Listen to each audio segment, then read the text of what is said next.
Good morning, good afternoon, good evening, good night, whether you're tuning in at 2 a.m., 6 a.m., on your lunch break, commuting to work, or just before you start your daily hustle. Welcome back to another episode of the PREREG Corner.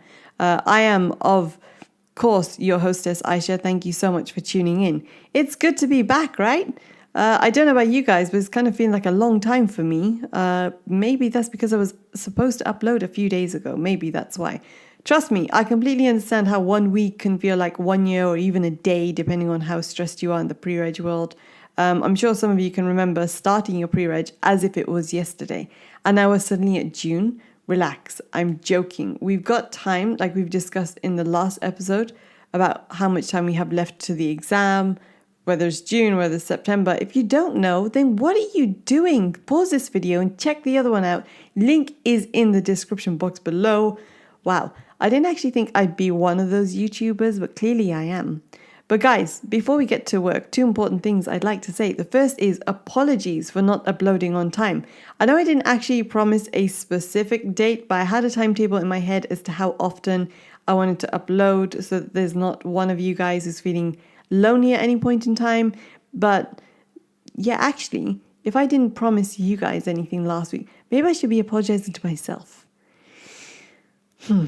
I'm joking. I promise I'll do better next time. And after the next episode, I may actually commit to a day. I don't know. You guys let me know in the comments on what you would like the upcoming episodes to be on and when you guys want to hear from me. Second, next important thing I need to say is a big, and I mean big, thank you for those of you who've enjoyed my content, liked and shared the channel. I didn't think, honestly, that I'd get more than a few views at most, but I think you guys are enjoying my content, or at least I'm hoping so. And for those of you who have smashed the like button and subscribed, I see you, right? I do see you, and I really do appreciate you guys for being here with me at the start of the journey. So thank you so much for your patience. And like I said earlier, thanks for tuning in and being part of the conversation, because this is where we get things done, son. Sorry, bit of enthusiasm, but this is what you guys turn up for. You know that you do. Bit cheesy, but oh well, who cares, right? But it's true. Here's a place where we can share the conversation about pre-reg, and together, hopefully we can build on getting the real potential out of you and teach you guys how to be a boss before your exam. So all announcements over. I promise, as you guys can tell by the title, we'll be dealing with how to reduce your stress or anxiety whilst revising, amongst other things, and talk maybe about a few BNF tips, maybe middle or end of the podcast, depending on how we do for time. So guys, let's just start, okay? One of the questions I had last week from one of my students is, am I even capable of doing this exam? Now, let's just start there. My question is, why can't you? Give me a legitimate reason as to why you can't. This exam can be a difficult one. I won't sugarcoat it. However, it doesn't mean that it's impossible, right? Or does it? I'm only joking. Let's face fact. You've had so many exams all the way up until this point. This is another exam. You've done quite well, and if you forget that from time to time, then all you got to do to remind yourself is look at that awesome degree that you got framed in your study, that Masters of Pharmacy. Hey, that's the one we're talking about. The main focus of this podcast, though, guys, is anxiety.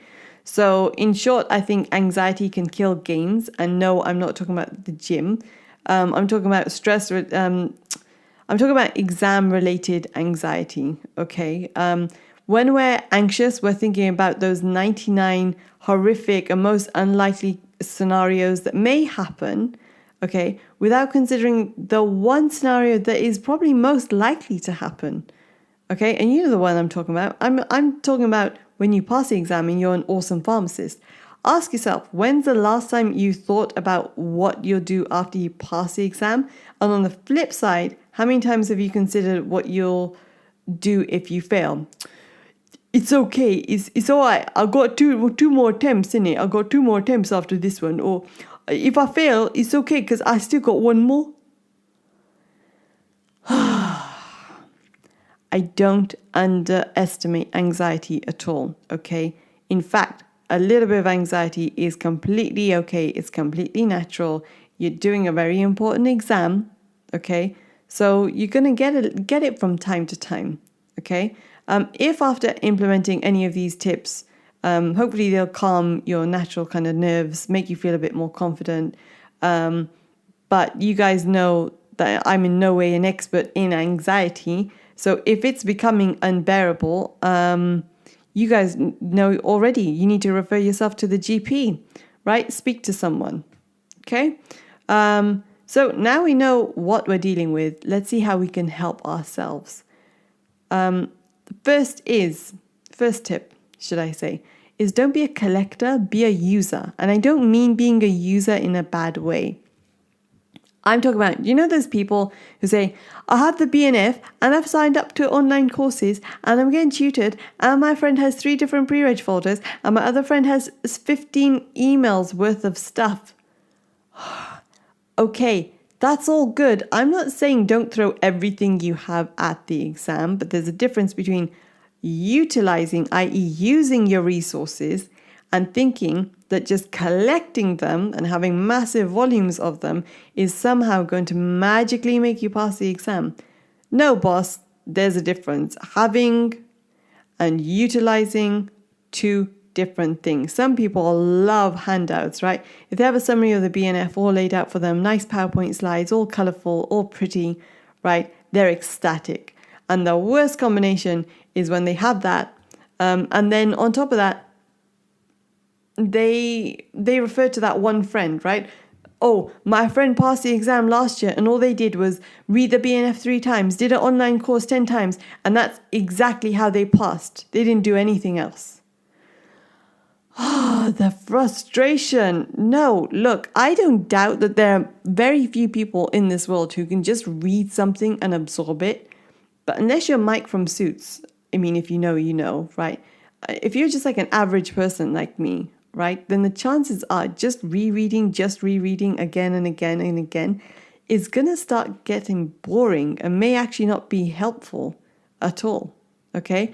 The key to passing is simple. Hard work. Hard work in a smart way. I'll repeat that. Hard work in a smart way. So first you need to ask yourself, are you afraid of hard work? Because this exam is hard work.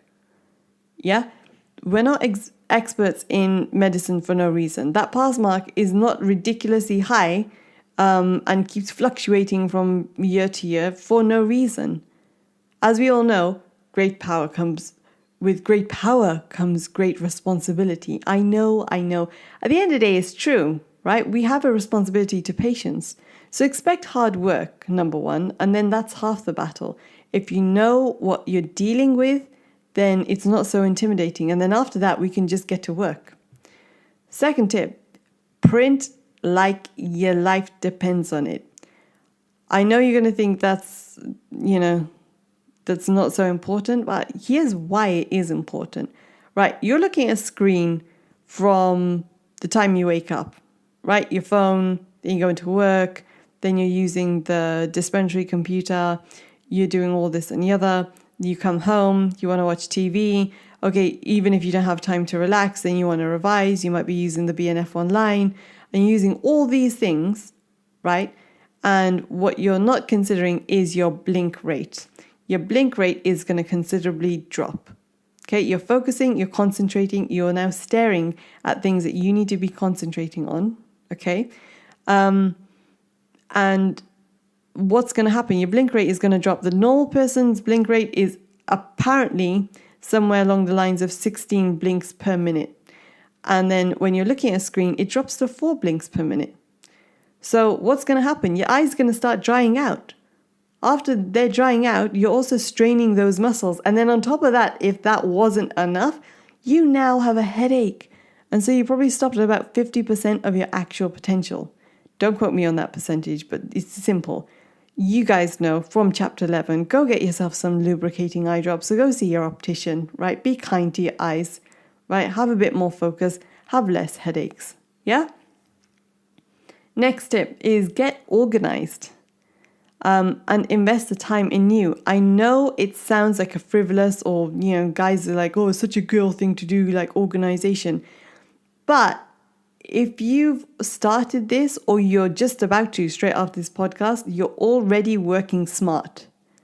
Okay? Because keeping things organized in separate folders, being able to access information easily will reduce your stress and increase productivity. When you're exhausted and you're frantically rushing through reams and reams of paper to try and find maybe that one, I don't know, suppository equation or, the electrolytes table or, those types of things, right? You're there, you're stressing, you're rushing through everything, you're trying to find it on your desk, on your bed, on the floor. That, my friend, that situation is wasting so much of your time. Okay, so if today you decided to give up and you think, oh, there's nothing much more that you can do because you revised for the day, then no. Now you can make the work for the upcoming week so much easier. So today, if you're down, you're anxious, you're stressed ringing your friends for a secret source of how to pass and hope they'll teach you, then no. You need you for your exam. Hopefully I can help you be the boss of your own exam and own it by the end of all of this, okay? So it's simple. Stop lounging around eating junk. Get up, like as in literally right now, depending on where you are, depending on what time it is if you're at home, right? Get up and clean your work environment. Show the academic space some respect. Get rid of all that junk you don't need. Someone's old raggedy notes from 1999. Mute your phone for a few hours, right? Ignore those irritating WhatsApp groups, okay? Shower and know that you've achieved. Get rid of all the cans of energy drinks and the coffee that's been there for days and detox with a whole load of water. Get some fresh air. Eat some good, wholesome food. At this point, you're thinking, she's nuts. I don't even have time for this. My exam's around the corner. Yes, you do have time for this. We're eliminating bad habits. Imagine the exam was tomorrow. Ask yourself honestly, would you be able to perform your best on low energy sleep? Sleep deprivation, and high caffeine. Again, this is invested time. And trust me, invested time now will save you wasting a whole load of time later on. Which brings us to the next obvious point, right? Plan. You know the slogan, plan the work the plan. It's one of the most simplest things, the most simplest disciplines, and we rarely do it. It's one of those disciplines that will get you through the exam, right? So the other ones are things like keep a cool head, work through the questions as far as you can, take breaks when necessary, right? You know those people who turn up to the exams, eyebrows are on fleek, guys with a fresh trim, relaxed, chilling, and you think, how? I'm here to teach you the how. So how is to plan. Give yourself small, achievable goals by the day initially. Or if you had a hard time committing to the day, then do it by the hour, right? I'm going to sit here for 1 hour and I'm going to do calculations, right? Or I'm going to start making notes on over-the-counter stuff. Whatever it is, write it down, commit, and tick. That is the most satisfying part of the day, is annihilating and blitzing your goals. Plan the work.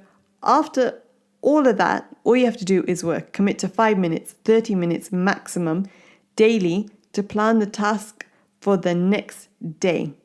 Half the work is done by the time you wake up. Then comes the discipline, then comes the persistence, then comes the focus and the determination to wake up and then just conquer.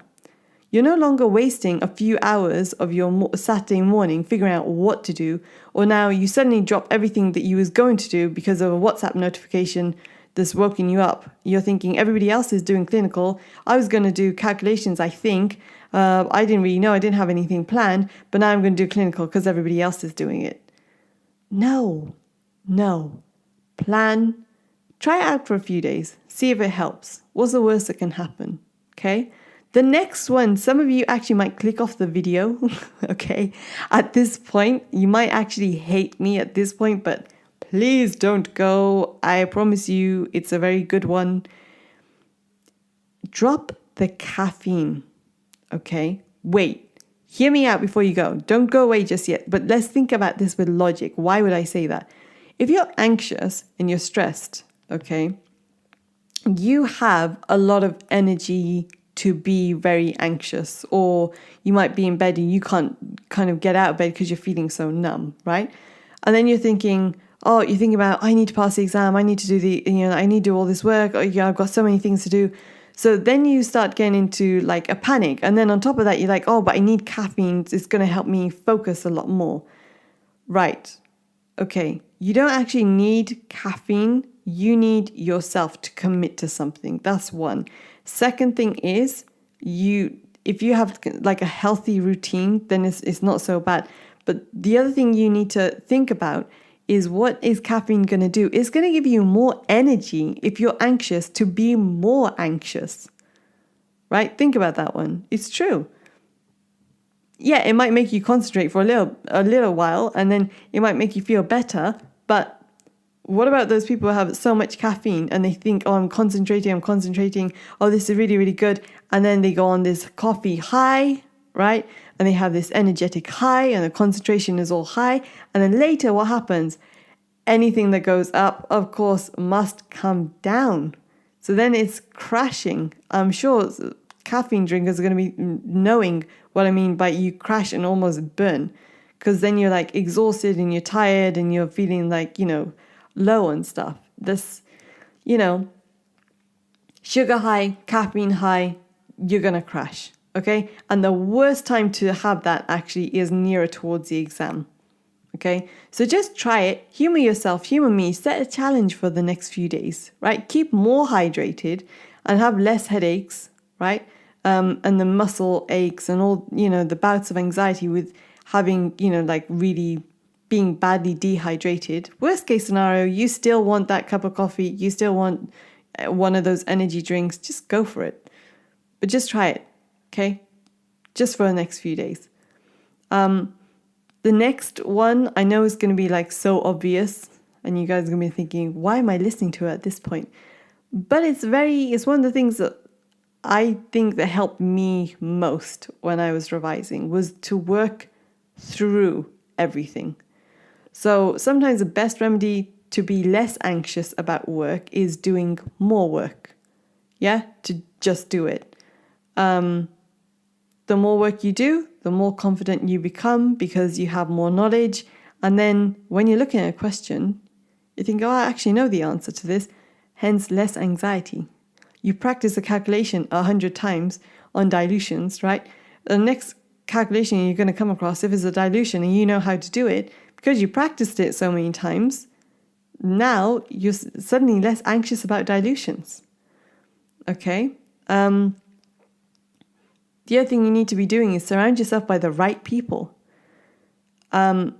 Simple. You have a question, ask experienced people in the field who want to give their time, right? So ask your tutor, right, in the pharmacy, or ask your tutor in, like on those training days that you guys can go to and stuff, or, on those online courses or anywhere where somebody's dedicating their time for you to pass, right? Ask them. They know the answers. And they know they have a lot of experience in what they're doing. Okay? Be brave. Email me if you're stuck, or, comment. Just let me know what's going on, right? This is what we're here for, right? Forget the stress heads on the WhatsApp groups that are freaking out at like 2 a.m. because one practice question, which they thought would never come across, is now in a question. Now they're just kind of like freaking out like 2 a.m., 3 a.m. And you're sitting there, you're just like, oh my God, these people are still working 2, 3, 4 o'clock in the morning. No, you don't need that. With a WhatsApp group, just mute it. Mute it. There will be some very good things on some of the WhatsApp groups. I'm not saying don't use them at all. What I'm saying is maybe mute it whilst you're revising. And then every few days when you sit there and you're like, actually, I want to go through something, sit there. Let's see if there's anything useful in these WhatsApp groups. Are there any documents or are there any useful tips that I can go through? And then you would just swipe through and ignore all the, the stress heads or the, people you don't need. Like, you don't need the stress. This is a stressful time anyway. You don't need more. Okay? Another tip, though, that I do have is you need to also know that your revision is not going to be perfect. I know I've been setting goals and daily goals and this and the other, but you're going to have off days, right? Expect them. No one has 100% productivity all the time.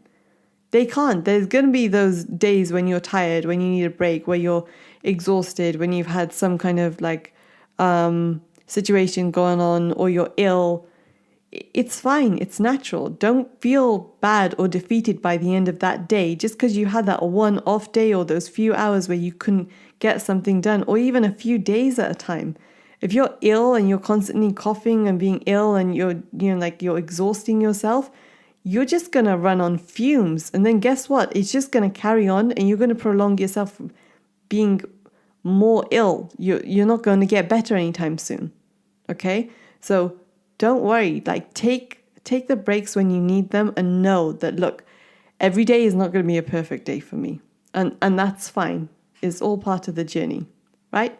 The next thing, one of the biggest things actually, right, is focus.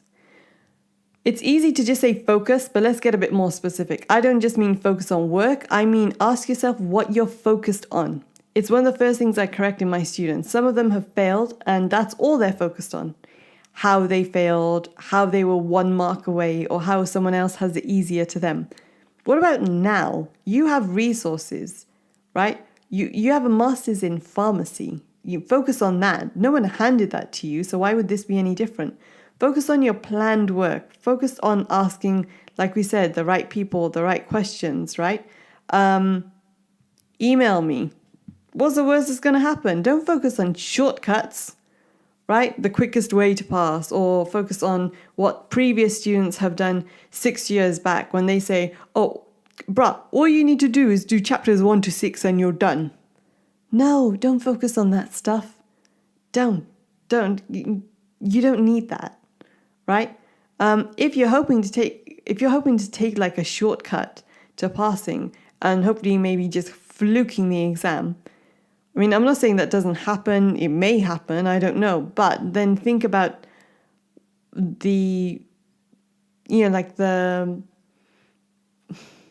think about the consequence of that. Think about what type of pharmacist you're going to be, right? I'm not saying that trying to make your revision easier isn't a good thing, because that's what I keep trying to do. When I used to do it myself, I used to make it easier and stuff. But that doesn't mean you try to find a shorter way of doing something. More efficient, yes. Shorter, shortcut, no. I just cram it in the last 4 weeks. Don't do that. This is not the exam where you can cram everything in the last 4 weeks. Don't do that. Don't be that guy. Okay? And focus on the fact that when you're in the exam, what does the exam paper actually say? It says on the front page, if I remember correctly, something along the lines of, you are answering this exam as if you was a pharmacist. Okay? Focus on how to strengthen your weaknesses. Not just that you have weaknesses, but how are you going to strengthen them? Okay? Educate yourself, research, spend time watching something inspirational in your spare time. Feel good movie. Focus on anything which will make you feel better. Go out, take breaks, go to a gym, go with your friends, once you've realized you've outworked yourself for that day. Like, I've done everything that I could possibly do. Now is my time to completely relax. Focus on healthy patterns, focus on detoxing, right? I had a student before speaking to me. She was excited. She was like absolutely ecstatic to tell me something. And I'm just thinking, okay, what is this? What's going on? So she was about to tell me about this course. So she said, look, I'll ring you later, And I'm just like, okay, fine. Cool, no problem. So she's saying, look, I've got onto this course, and I'm thinking, okay, that's excellent. You're using your own head. You know what course you want to do, why you're choosing the course, and you're choosing it independently. That's great. I'm thinking she's going to say that there's this awesome tutor, or somebody's like, there's going to be something that she was stuck on and now she knows how to do it. Okay, what she said was, Aisha. And I said, yes. She goes, if I fail, they're going to give me my money back. If you fail, they're going to give you your money back, and that's what you're happy about? Yeah. No, wrong. Why would you be happy if you fail? Can you like think about what you're saying? Think about the vocabulary. Think about what you're saying. Why do you think about, flip it on its head and think, when I pass, I'm going to be, like a hospital pharmacist, or I'm going to be a community pharmacist, or I'm going to be in industry, or, this is how much I'm going to be earning, or this is my goals and stuff. But literally, oh, no, they're going to give me my money back. Okay, what they're probably saying, these courses are probably saying, is they're so confident in their course that you will pass. But now you're fixated not on the passing, but if I fail, you get your money back. Can you see the difference of how when you put focus on two different things, it's a completely different situation? Okay, the only way I would actually say that is if I could guarantee you're going to pass the exam just by doing what I'm saying. But it depends on the individual. You want to work, you know what it takes to pass this exam, you put all that effort in, fine. But don't be fixated on, the wrong things. That's about the focusing. Don't focus on the wrong thing, guys. As simple as that. Okay, last thing you do need to remember, right, before we wrap up for the day, is whenever you feel down or demotivated, you have to take a break. Okay? At that point, when you're starting to get anxious and you're thinking about a million things, like an hour, once you've done so much work, if you're starting to freak out at that point, then you need a break. You need to recharge. You need to get some fresh air. You need to completely chill. You need to get everything back in perspective and then start again. Remember why you're doing this. Okay? So guys, those were the few of the many, many, many tips that I do have to help you guys pass your exam. Like I said, I'm no expert in, anxiety. If you are still struggling, and if these kind of things, if they don't help, hopefully they should. And if they do, then let me know. I really actually want to know, are they helping you?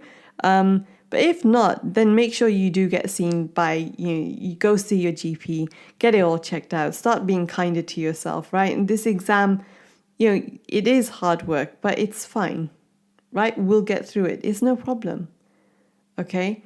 But look, let me know if you want a part 2 to this video or any other questions you want to ask.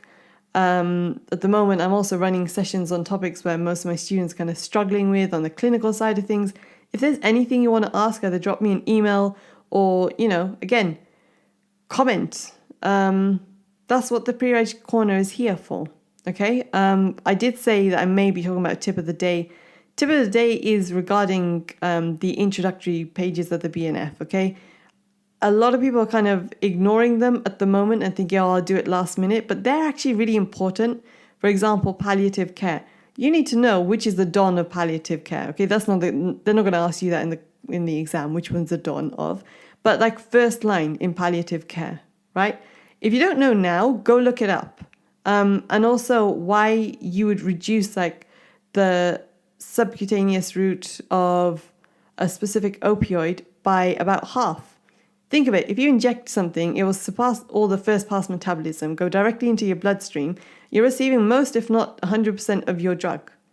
Okay, something taken orally is being broken down by digestion and all the juices, etc. You're not going to have as much of a drug. Okay, so when you're going through the BNF, in the beginning, think about, those tables and why they're there and, understand what's going on behind them. Okay. So guys, look, that was tip of the day. Let me know what you'd like me to talk about in upcoming videos. If you want to speak to me directly, then let's chat. The email address for now will be in the description box below. I'll be uploading a bit more regularly, so don't forget to hit the subscribe button and the notification button. Show some discipline, right? The only thing stopping you from subscribing is just because you don't have a YouTube account or that Gmail account, okay? Show some commitment. Take 5 minutes to invest in your pre-reg journey and be the first one to know when I post. Again, thanks guys for tuning into the PREREG Corner. Until next time, just keep working and I'll see you in the next one.